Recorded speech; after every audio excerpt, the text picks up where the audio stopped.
Cisco Certified Network Associate Day 34. Welcome back everyone, I'm Imran Rafai, your trainer for this entire series.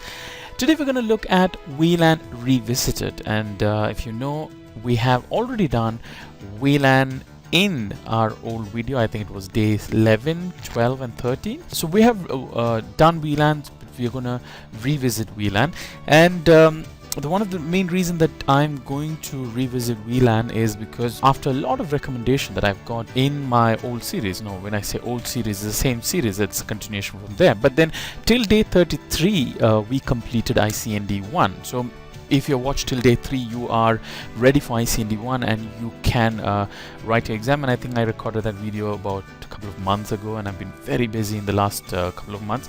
So for all those people who watched all the videos till day 3 and you have gone and attempted your ICND 1, and those of you who have come out successful, congratulations. And others, if you have not yet attempted, I think you're ready for it. You could write your ICND 1 exam or wait until we finish this ICND 2 that is starting from now, maybe another 30 or 35 videos. So once we finish that, you could write 200, 125, the composite exam for ICND 1, right? We have discussed that in our previous videos. So if you're not done, if you keep following from day 1, you would see somewhere in between the process and what are the different types and ways with which you could write a CCNA and get your CCNA exam, right? So that was that. We're starting a brand new series, ICND 2, from now onwards. So if you're following from day 34, this is going to be ICND 2 topics, and a lot of people have asked me why we have not covered our OSPF or EIGRP in the previous videos. Well, the reason is OSPF and EIGRP is not part of ICND 1, it's part of ICND 2.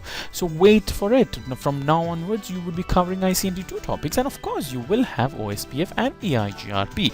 So let's not waste much time, but just before we start, I need to show you one thing, the way we're going to structure the videos.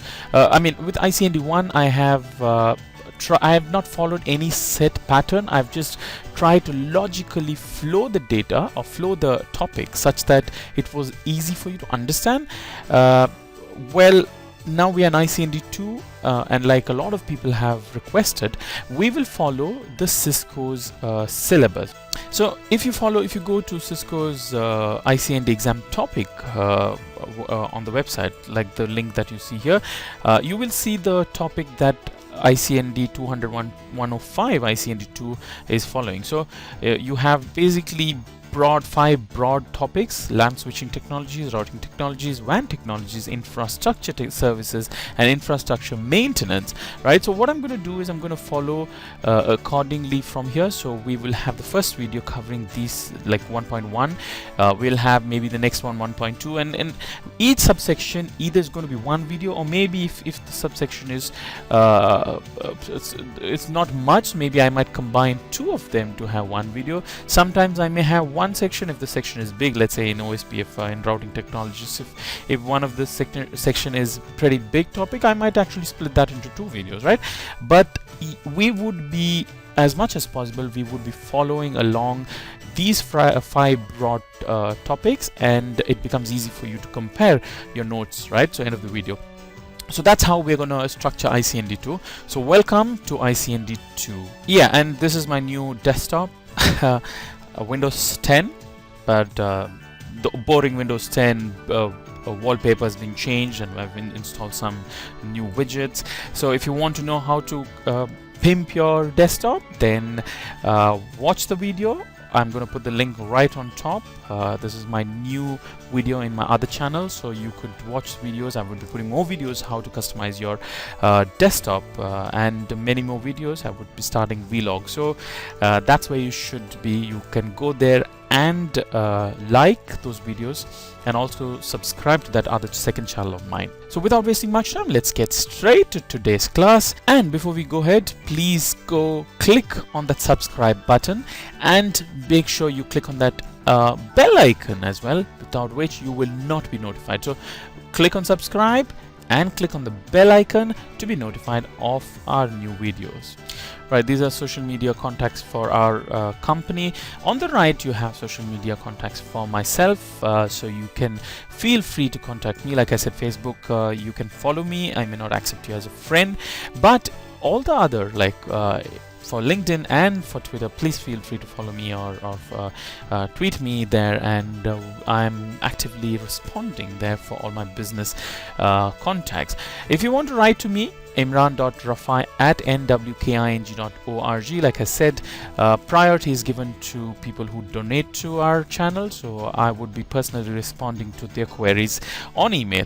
But if you don't want to donate, there's no harm, there's no force. You can comment on our YouTube section right below here where you're watching this, and we have a lot of people in the community who are fellow learners like you who would respond to you. Also from our team, somebody would respond to you, to your queries, if it is really important, right?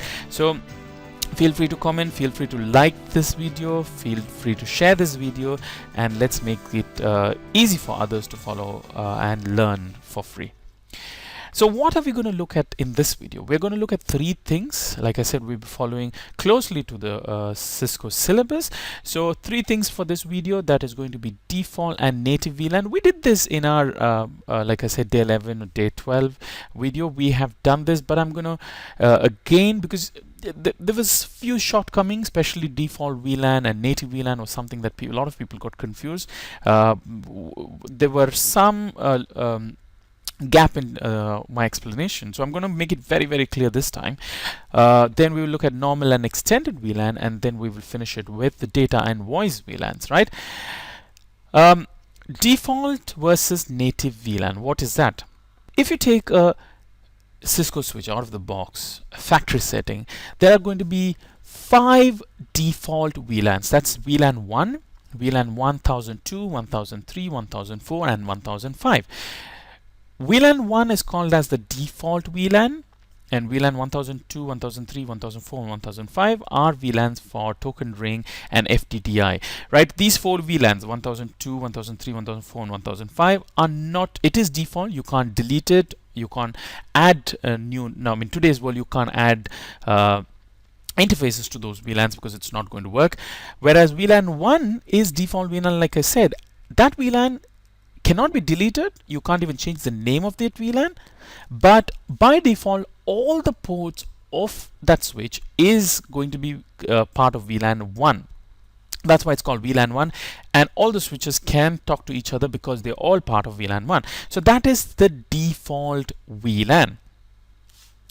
Now if you go to a switch, any interface, let's say in this case this interface that's connected here and this interface that's connected here, and if you go there and type switch port access VLAN, let's say VLAN 20, let's assume this is VLAN 20, right? So if you say switch port access VLAN 20, both these ports get connected to, or it moves itself to VLAN 20. Now like I said, I mean, you please, before watching this video, I would recommend all of you to go watch VLAN day 11, day 12, and day 13 probably, so you have an understanding from what we're going to, because I'm not going to go deep again and explain VLAN and what VLAN, but if you watch that you will understand this video. So in case you do that, if you say interface VLAN 20, if VLAN 20 is not available, automatically it's going to create a VLAN 20. Other way of creating VLAN, like I said, is in global configuration mode, you can type VLAN 20 and it creates a VLAN, right? When we look at the configurations, you know, CLI, you will see what I mean. But basically, if you, whenever you type that, it puts those 2 ports in VLAN 20. Now PC2 and PC1 can communicate with each other because they are part of VLAN 20, and PC3 is still part of VLAN 1, and PC3 cannot communicate with PC2 or PC1, but PC1 and PC2 can communicate with each other. So that's one. Now what happens is, if like that's why we need VLAN, and we discussed that earlier. And again, if there is another switch, switch 2, and switch 2 also has VLAN 20, right? We go to that interface and type switch port access VLAN 20, and that particular port goes to VLAN 20. Again, switch 5 will not be able to, or again PC5 will not be able to communicate with PC4 or PC6, but PC6 and PC4 are part of VLAN 1, so they can communicate with each other. Now what happens if PC switch 1 and switch 2 is connected? Like, you know, because of DTP, if these 2 ports would negotiate a trunk. So this would become a trunk because of DTP. We discussed DTP in our previous video, so I'm not going to explain all that again. You can go back. By default, all the switches are configured in DTP mode, so they are going to negotiate a trunk, right? So this is going to be trunk, and these ports, if you don't hard code it, they're also, all these ports, like I said, are part of DTP. They're all configured by default to negotiate a trunk. But if it is connected to PC, it would go into access mode, and we have hard coded VLAN 20, so they would move to VLAN 20. But if you want to make these ports which is connected to a PC into an access port, you type the command switch port mode access, right? So when you say switch port mode access, it is your hard coding access ports. And if you go to these, if you want these to not negotiate, but if you want them to be hard coded to trunk, you go there and say switch port mode trunk, right? So that's how you do that. Now, when you connect two switches to each other, it forms a trunk. It forms a trunk. That means now, if like in this switch, only traffic for VLAN 1 would go in here. Only traffic for VLAN 20 would go in here. But a trunk is where all the VLANs would be sent. So all traffic going out, all traffic on the switch, a copy of which would be sent out on the trunk. That's what trunk is. So all the traffic in switch 2 would be sent out on the trunk. But if you remember from our previous explanation, VLAN is locally significant, right? So the switch knows what VLAN is. So let's say traffic coming out of PC6 and going to PC4. For the PCs, there is no, it's just a normal traffic. Only the switch will look at the port from which it comes into the switch. So it says it's coming from a VLAN 1 port. That means it can only go out of a VLAN 1 port, right? That's something the switch does. But when the traffic goes out onto a trunk, the switch needs a mechanism to explain to the next switch what VLAN it is in. That's where the concept of native VLAN comes in. Every trunk, now default VLAN, like I said, it is for the whole switch. There's only one default VLAN for the whole switch, and that's the VLAN 1. We cannot change it, right? That's the default VLAN. But native VLAN, again, by default, for all trunk, now this trunk, right, and for this trunk, by default the native VLAN is VLAN 1, right? And what is native VLAN? Native VLAN is if traffic from native VLAN is going out on the trunk, that traffic would not be tagged anything. It'll be blank. But if at all a non-native VLAN traffic, in this case let's say VLAN 20 traffic is coming onto the trunk, the switch would say, okay, you're from VLAN 20, which is not the native VLAN for this trunk.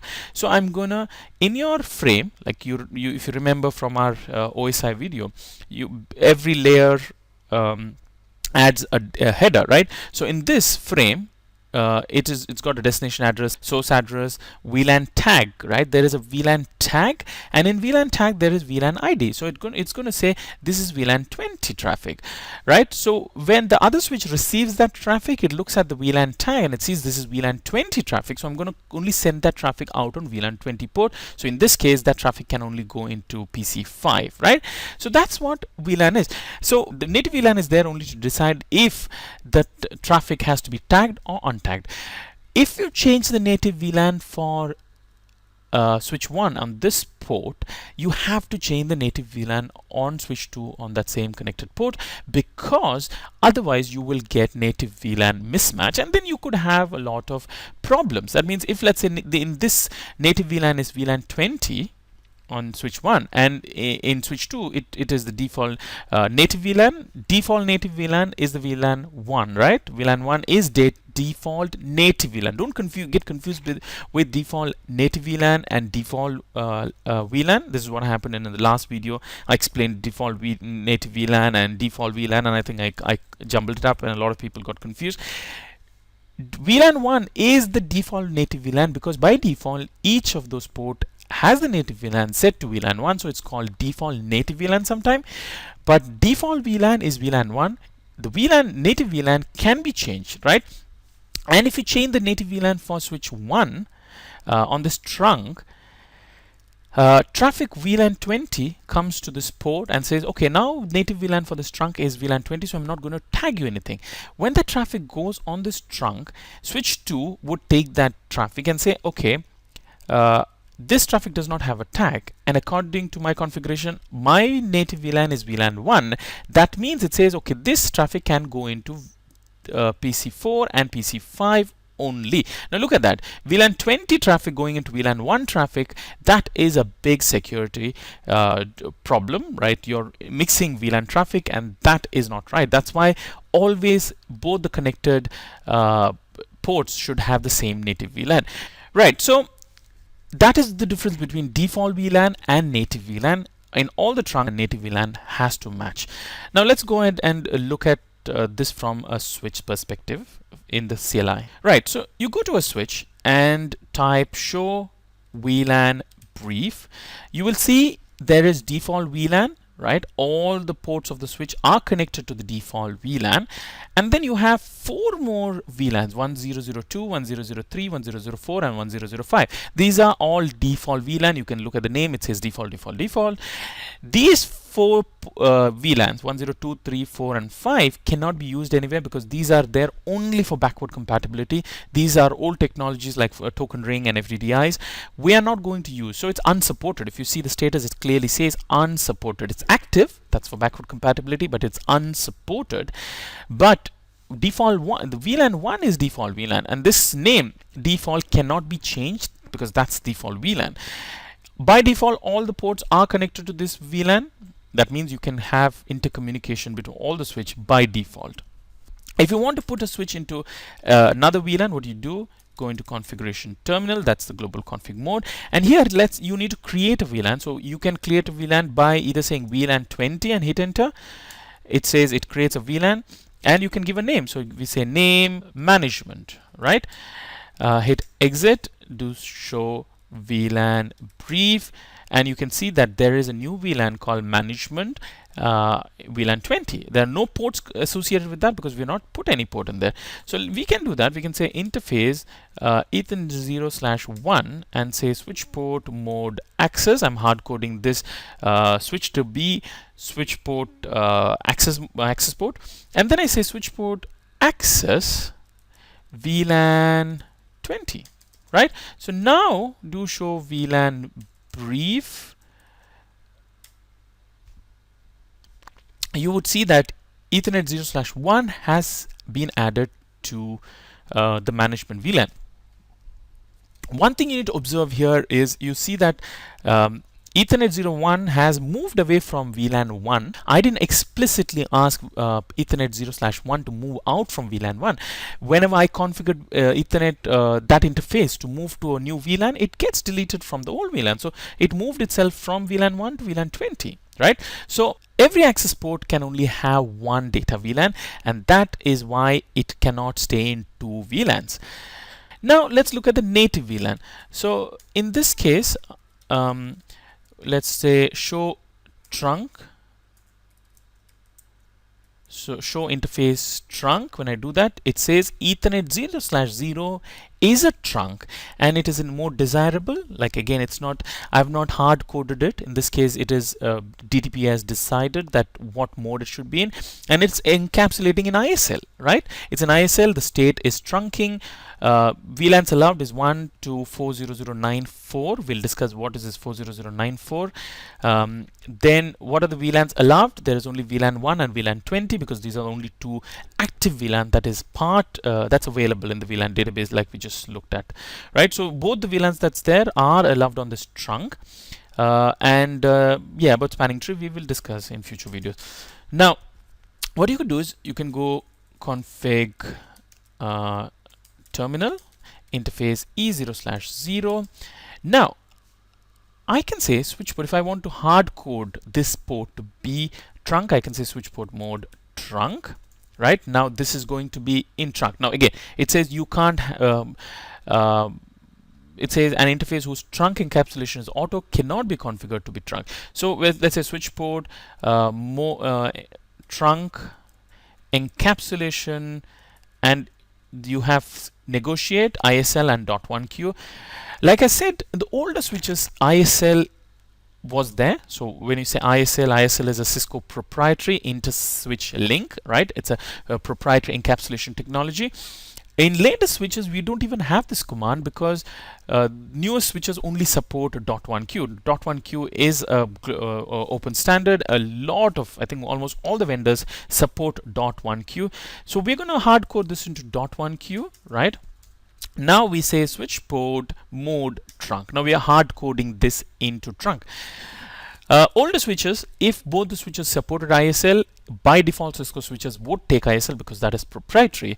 If one of the switch only supported ISL and one of the switches supported ISL and .1q and the other switch supported only .1q, it would always take .1q because that's what both of them could do. And like I said, in newer switches we don't even have to consider that because it's always going to be a .1q encapsulation. So when you try that command again, switch port interface trunk, you would see now it's in mode in trunking. Status is trunking, .1q is the encapsulation. Now let's say switch port show interface Ethernet 0/0 and do switch port. So show interface E0/0 switch port, and we see all the statistics for that particular interface. So we see the name is E0/0, switch port is enabled, administrative mode is trunk, operational mode is trunk, administration trunking encapsulation is .1q. It is operating a .1q encapsulation. Then we need to look at a few things. We need to look at the native VLAN. So the native VLAN is here. So it says trunking native VLAN is VLAN 1. That is the default, right? So native VLAN tagging is enabled, right? So if you want to change the native VLAN, we need to say config terminal interface E0/0, and then you come into that interface, the trunk interface, and you say switch port trunk, and then you say native, and we set the native VLAN. So native VLAN, let's say for instance 20. So now I'm going to change this into native VLAN 20. So now I have switch 1, which is with a native VLAN of 20, and I have another switch 2, that is still working on native VLAN of 1. Now you see CDP. CDP is very, very intelligent. It looks at both the thing and it says there is a native VLAN mismatch. Native VLAN mismatch discovered in Ethernet 0/0 with switch Ethernet 0/0, which has got VLAN 1. So VLAN 1 and VLAN 20, it is giving us that notification saying VLAN has mismatched. Native VLAN is mismatched between the two. So this is the difference between native VLAN and default VLAN. Right. Next, we're going to look at normal VLAN and extended VLAN. Now, for a long time, Cisco only supported VLANs from 1 to 1005, of which VLAN 1 and VLAN 1002, 3, 4, and 5 being default or restricted VLANs, like we discussed. Now, this is called the normal VLAN. But then by default, the VLAN ID, if you remember that VLAN tagging, like I said, the VLAN ID, it's a 12-bit ID tag. So 12 bits 2 to the power 12, is 4096. So there are 4096 VLAN by default. So everybody had 4096, but because of Cisco's backward compatibility, Cisco only supported till 1005. So this extended VLAN, the VLAN from 1006 till 4095, Cisco calls it the extended VLAN, right? Extended VLAN. Now, you could use extended VLAN in older devices, but of course you couldn't use it if VTP was enabled. If you had to use VLANs, if you had to use VTP and extended VLANs, then you had to disable VTP in VTP version 1 and version 2, because VTP version 1 and version 2 couldn't relay. If the VTP was working in VTP version 1 and version 2, it couldn't send out those VLANs more than 1005. So if you're using extended VLANs, VTP had to be disabled, and you had to manually go and configure those VLANs in all the switches, because it wouldn't get updated to the VLAN database. If you want to use extended VLAN in VTP, then you need to use VTP version 3. Right? So, like I said, normal VLANs are stored in VLAN database. Extended VLAN only in VTP v3 it gets stored in VLAN database. Now, let's look at show VTP status. Now this particular switch is working on VTP version 2. It supports 1 and 3. I have put a domain name, and the most important thing is it is in server mode. In server mode, it tells here its maximum VLAN supported is 1005. So it can do only till 1005, like we discussed here. It's the normal VLAN that it can do. So let's do this. Show VLAN brief, right? We know that there is a VLAN called VLAN 20, and this VLAN 20 is now, it's here because it is part of something called the VLAN database. Now VLAN database has this. Now let's say show run. This is nowhere mentioned here in the running configuration. There's no mention of the VLANs that's present because VLAN is only going to sit in the VLAN database. So remember this VLAN database, if it is normal VLAN and if VTP is running, VLAN database, like I said, it's stored in the VLAN database. And now, if I, let's say, configure terminal VTP mode transparent. Now VTP mode is, like I said, in older devices you can only do VTP mode server, client, or transparent. Transparent literally means it is not operating, so it's like mode off. But the new VTP also has another option, says VTP mode off. So let's say do off, or let's do transparent. Now it says VTP in transparent mode. Now let's look at the running config again. To show run, and you see now this time the VLAN information is added. So it says there is a VLAN called VLAN 20 and the name is management. This gets added onto the running configuration. So if VTP is in transparent mode or off, and if you add a VLAN, the VLAN gets added into, if you're adding a normal VLAN, that is, if you're adding a normal VLAN, what do you mean by normal VLAN? VLAN numbers less than 1005 is normal VLAN. So if you're adding a normal VLAN when the VTP is off on transparent mode, that information gets added to the running config and to the VLAN database, right? But if you add, let's say in this mode, if you add VLAN 4000 or 3000 and let's say exit, this VLAN information, do show run, it gets added into, obviously because it's in like I said, it's in transparent mode, so it definitely gets added. All the VLAN gets added to the running configuration.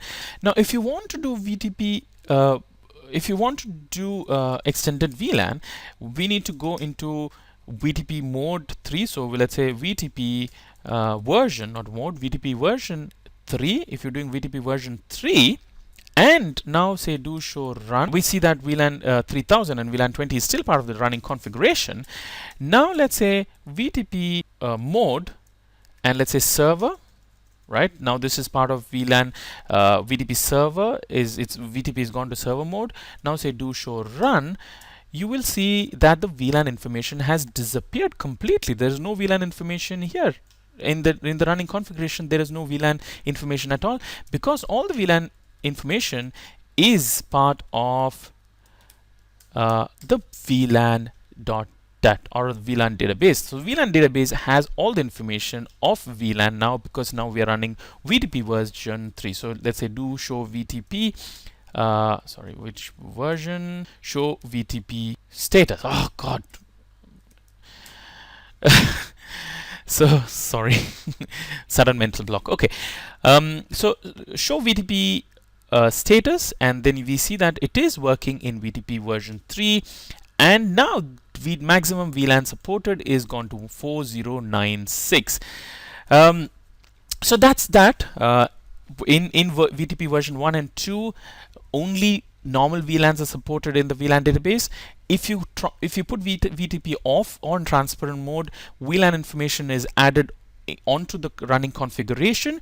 If you want extended VLANs to be part of the VLAN database, you need to go into VTP version 3, which supports up to 4096 VLAN. So that's the difference between normal and extended VLAN. Next, we'll look at data versus voice VLAN.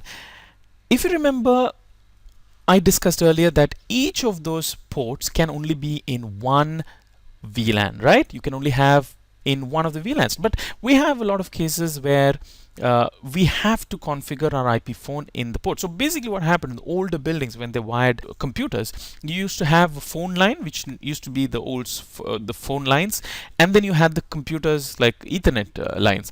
Now, over a period of time, phones moved to IP, like you became IP phones, right?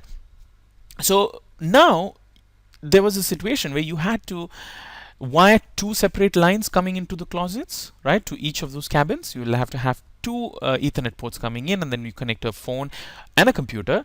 But that was a little expensive deal, and when IP phones started coming in the market, from the very first IP phones, they, instead of to overcome that shortcoming, all the IP phones came with an inbuilt switch in that. So you could, from the wall socket, you connect a wire connected to this phone. From the phone, you could get a patch cord and connect to your computer, right? So now the problem is that one particular wall socket, whatever that port it goes into, had to have two different VLANs, like we discussed in our day 11 or day 12 video, when you had to loop what happened and what they had to make use of the native VLAN concepts. The traffic comes without tagging and all those things.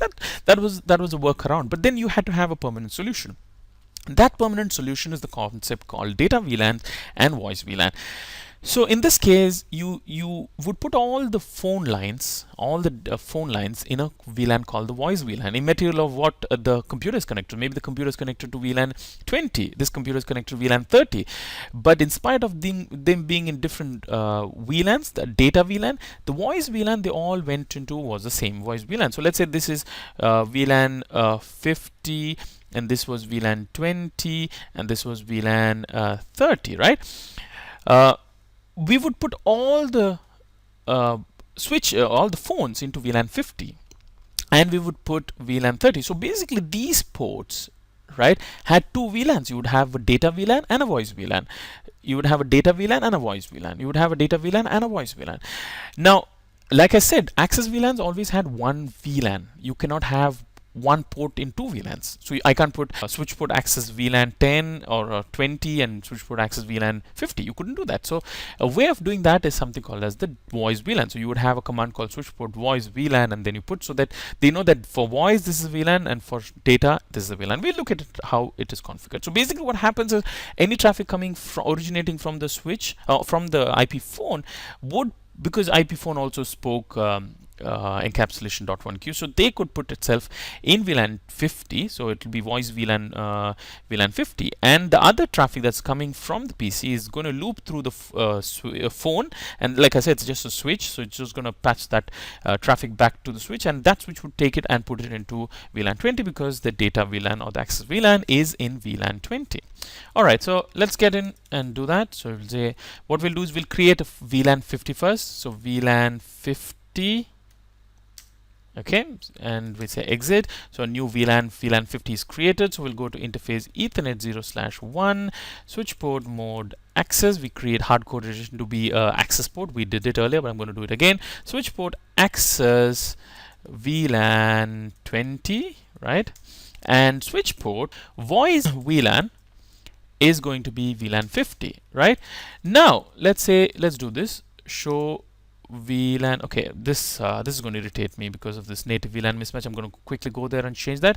Configure interface E0/0 switch port trunk native VLAN 1. Okay, show VLAN